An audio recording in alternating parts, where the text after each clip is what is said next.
নমস্কার, দর্শিনী চ্যানেলে সবাইকে স্বাগতম। কিছুদিন আগে আমি বাগনানের কাছে একটি ওয়ার্কশপ হয়েছিল, যেটা যোগাসন, ন্যাচারোপ্যাথি এবং আয়ুর্বেদকে নিয়ে। সেখানেই গিয়েছিলাম এবং ওখানে সকাল থেকে বিকেল অবধি আমাদের অনুষ্ঠান ছিল। অনেক কিছু নতুন জিনিস শিখেছি, জেনেছি। এবং এখানে প্রথমে যেটি হচ্ছে নেতি পট দিয়ে জল নেতি, অর্থাৎ এক নাক দিয়ে জল ঢুকিয়ে অন্য নাক দিয়ে বার করা। এটি আমি এর আগে স্কুল কম্পিটিশান যখন হয়েছিল তখন শিখেছি এবং ইউনিভার্সিটিতেও এটা করেছিলাম। এবং কিছুদিন আগে আমি যে ন্যাচারোপ্যাথির কোর্স কমপ্লিট করলাম ওখানেও এটা আমাদের ছিল, তাই এটা করতে কোনো অসুবিধা হয়নি। এবং প্রথমে স্যার আমাদের দেখিয়ে দিচ্ছেন, তারপর আমরা যারা ওখানে পেরেছে তারাই করেছে। কারণ একদিনে তো আর সব জিনিসটা শেখা যায় না, বা কে কতটা পারবে, কার কি শারীরিক সক্ষমতা কতটা আছে, সেই অনুযায়ী এইসব ক্রিয়াগুলি করতে হয়। এবং স্যার যেহেতু প্রতিদিন এই জিনিসগুলো করেন, তাই ওনার কোনো অসুবিধাই হয়নি। এখানে আমরা বন্ধুরা কিছুজন করছি। এখানে গঙ্গাদি আছে, শুভদীপ আছে এবং পাশে মনীষা আছে। এটা খুব তাড়াতাড়ি হয়ে গেছে এবং এটা বাঁ দিক দিয়ে করার পরে আবার পুনরায় ডান দিক দিয়ে দু নাক দিয়েই করতে হয়। প্রসেসটা বলে দিয়েছিলেন ওনারা, এইভাবে হয়ে গেছে। আমি একটা করার পরে আবার পরে আর একবার করেছি। এরপরে আমাদের চোখের শুদ্ধি, অর্থাৎ নেত্র শুদ্ধি, এটা হচ্ছে ওই কাপ আছে সেটা দিয়ে করতে হয়। এরপরে আছে সূত্রনেতি, মানে নাক দিয়ে সুতোটা ঢুকিয়ে, সুতো অর্থাৎ এটা ক্যাথিটাল দিয়ে মুখ দিয়ে বার করা। এটাকে ক্লিনজিং প্রসেস বলা হয়। এটা প্রথমে ডান দিক দিয়ে তারপরে বাঁ নাক দিয়ে, এটাও দুদিক দিয়েই করতে হয়, ওরকম একদিকে করাটা তো ঠিক নয়। এটা হয়ে গেছে। এরপর সেটা ওখানে আয়ুর্বেদের একটা জিনিস, যে নাকের মধ্যে ঘি দেওয়া, এটা খাঁটি গাওয়া ঘি যাকে বলে, সেটা 3 থেকে 4 ফোঁটা এরকম দেয়া হয়েছিল এবং কিছুক্ষণ রাখার পর উনি আবার তুলে দিয়েছেন। এরকম সবাই মোটামুটি এটা করেছিল, তাই আমিও ভাবলাম যে একটু করি, দেখি কিরম লাগে। খুব একটা খারাপ লাগেনি, ভালোই লেগেছে। এটা আমার প্রথম এক্সপিরিয়েন্স, যেহেতু এরমভাবে কিছুক্ষণ হোল্ড করে নিয়ে তারপর, মানে না করলে বোঝা যাবে না যে ঘিটা যে যাচ্ছে, একটা সুন্দর ফিল হচ্ছিল, মানে ভালো লাগছিল জিনিসটা। আর আয়ুর্বেদিক এই জিনিসগুলো তো খুবই ভালো। নিয়মিত এগুলো করা যায় না, এগুলোর প্রসেস আছে এবং নিয়ম মেনে এগুলো করলে কিন্তু ওষুধের থেকে খুব ভালো কাজ করে।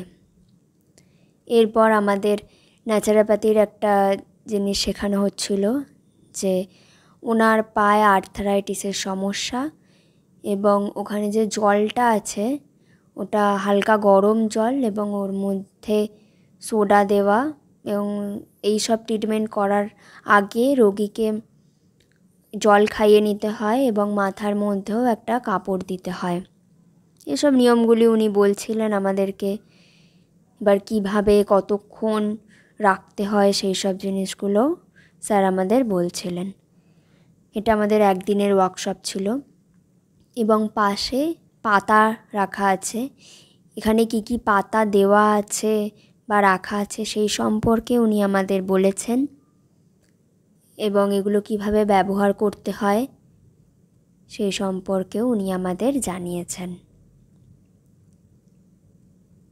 রিফ্লেক্সোলজি, অ্যাকুপ্রেশার এবং মেরিডিয়ান থেরাপি বা জোন থেরাপি, তার কাজ আমরা করাবো। এটা একসাথে ডিটক্সিফিকেশন, দুটো একসাথে করাবো। দুটোকে একসঙ্গে করানোর জন্য এখানে মাল্টিপি পাতা নিয়েছি আমরা। প্রত্যেকটির আমাদের শরীর থেকে বর্জ্য পদার্থকে টেনে বের করে দেওয়ার ক্ষমতা রয়েছে প্রাকৃতিক ওয়েতে। এগুলো সাধারণত প্র্যাকটিস করা হয় খালি পেটে, ভরা পেটে সাধারণত হয় না, কিন্তু আমাদের স্কোপটা অত্যন্ত কম। আমরা এসেছি 9:30টার সময় মধ্যে, আমরা 9টা না 9:30টায় শুরু করতে পারলাম। তো যাই হোক না কেন, আপনাদের বোঝানোর জন্য আমরা নিয়েছি। বিশেষ করে এক একটা পাতা আমরা যদি ধরি, এখানে এক একটা পাতা আপনাকে একটা ধরিয়ে দেবো। দেবদারু পাতা মাল্টিপল ফাংশন রয়েছে দেবদারু। এই দেবদারু পাতা কিন্তু বাতজ ব্যাধির ক্ষেত্রে আমরা অন্য কোনো বলছি না, কেবলমাত্র বাতজ এটা ভালো থাকে।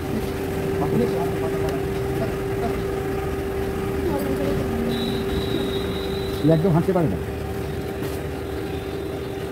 গরম জল ঢালা আছে, 2-3 ফোঁটা নুন, ওর মধ্যে নুনও আছে। হ্যাঁ নুন আছে।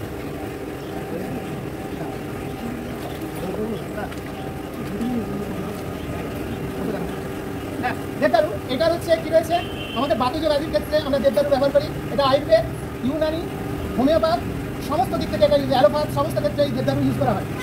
দিস ইজ দ্য মিঠে নিম। এটা হচ্ছে মিঠে নিম।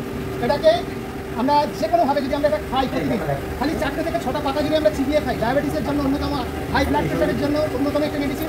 এছাড়াও ব্লাড প্রেশার মানে সুগার প্রেশার এবং যদি কিডনির কোনো সমস্যা থাকে, লিভারের কোনো সমস্যা থাকে, এছাড়া আর্থ্রাইটিসের জন্য এটাও কিন্তু খুব ভালো জিনিস।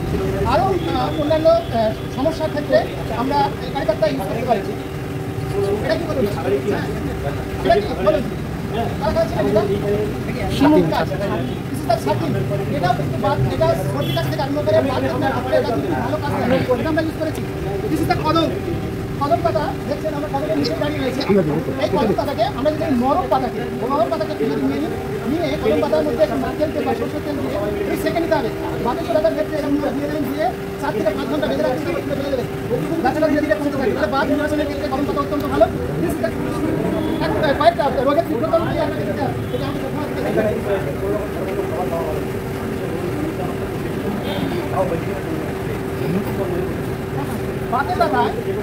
বাতের ব্যথায় সবচেয়ে দামি যেটা সেটা হচ্ছে হারসিঙ্গার।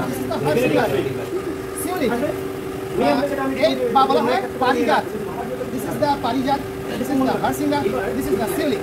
তাহলে এই শিউলিক পাতা আপনার প্রথমেই কাজ জন্য যারা দীর্ঘদিন ধরে জ্বরে ভুগছেন, অরুচি, সেই অরুচি কাটাতে এইটা, কৃমি নাশ করতে, এটা সর্দি কাশি নাশ করতে এই পাতা ব্যবহার করা হয়। এছাড়াও যাদের দেখবেন বাতজ ব্যাধি আছে, কোনো কিছু নেন আর না নেন, এর যদি কাড়া করে আপনি পর 7 দিন 15 দিন একসাথে 15 দিন খাওয়ার পরে কয়েকদিন ছেড়ে দেবেন, আবার তারপরে কিছুদিন খাবেন।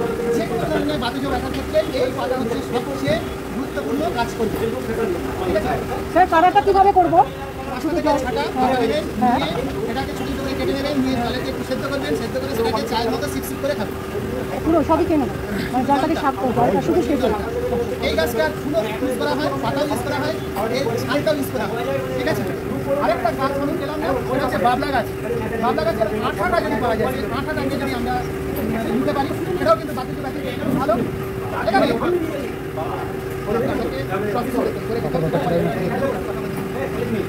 এটা কি আছে? আকন্দকে যদি আমরা নিই, বাতাজ ব্যথার ক্ষেত্রে আকন্দ হচ্ছে খুব ভালো। রেডি তেল দিয়ে এইটা পাতাতে রেডি তেল লাগিয়ে এই সাইডটা নয়, এই সাইডটা ভালো করে দিয়ে দেবেন। এটাকে যদি আমরা দিয়ে নিতে পারি, এটাকে কি করতে হবে? এই যোগাসন, আয়ুর্বেদ এবং ন্যাচুরোপ্যাথি চিকিৎসা কিন্তু খুবই ভালো আমাদের দৈনন্দিন জীবনের জন্য। ওষুধের যে সাইড এফেক্ট আছে, এই সবগুলোর কিন্তু ঠিক মতন ব্যবহারে কোনো সাইড এফেক্ট নেই।